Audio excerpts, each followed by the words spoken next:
இல்லையா எல்லாரும் பாத்துக்கிட்டே நிக்கிறீங்க, என்ன வேணும்? ஆப்பிள் பழம் டஜன் என்ன வேலை? 12 ரூபாய். ஒண்ணு 1 ரூபாய். ஒண்ணு இல்ல, பழம்னா இப்படி பார்க்க கொஞ்சம் கவர்ச்சியா வச்சிருந்தா தானே பணம் கொடுத்து வாங்க ஆசையா இருக்கும். நீங்க எல்லாம் பார்த்து வாங்கணும் தானே நாங்களும் பக்குவமா வச்சிருக்கா. எவ்வளவு வேணும்? 1 டஜன் ஆப்பிள் கொடுமா.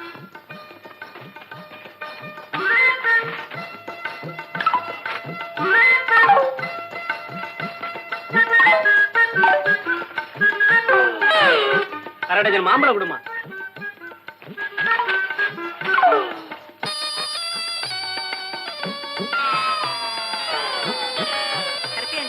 கொஞ்சம் கடையை பாத்துக்கங்க, நான் அந்த பரமசி வித்த பாத்துட்டு வரேன். சரிம்மா.